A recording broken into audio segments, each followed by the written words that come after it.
নমস্কার বন্ধুরা, আপনারা কেমন আছেন? আশা করি আপনারা ভালো আছেন, আমিও ভালো আছি। তো আজকের আমি রাজমা বানাবো। এই যে রাজমা সেদ্ধ করে নিয়েছি, একদম সেদ্ধ হয়ে গেছে, আপনাদেরকে দেখাচ্ছি। সেদ্ধ হয়ে গেছে। এবার আমি এই বানানোর জন্য আমি আদা রসুনটা বেটে নেবো। তো বন্ধুরা, আমি মশলাটা করে নেবো। আদা রসুন আর এখানে জিরে আর গোলমরিচ আছে, এটা ভালো করে বেটে নেবো। আর এখানে এই পেঁয়াজ কেটে নিয়েছি। বন্ধুরা, আমি কড়াইতে তেল দিয়ে দিচ্ছি। আমি এই তেজপাতা আর জিরেটা দিয়ে দেবো, পেঁয়াজটা দিয়ে দেবো।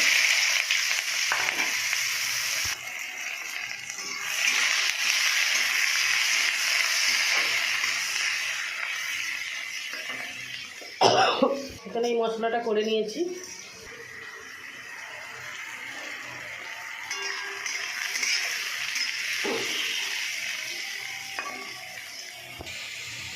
বন্ধুরা, আমি মশলাটা দিয়ে দিচ্ছি।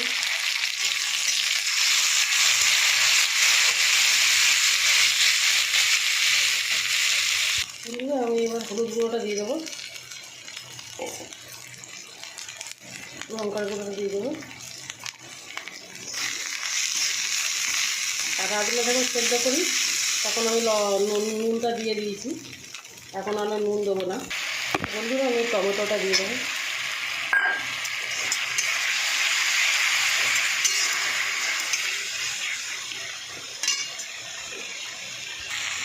আমি সামান্য নুনটা দেবো।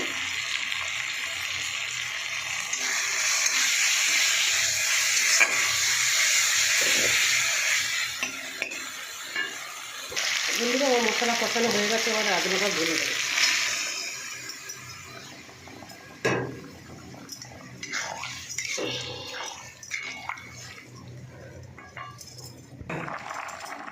বন্ধুরা, আমি একটু গরম মশলা দিয়ে দেবো, শাহি গরম মশলা।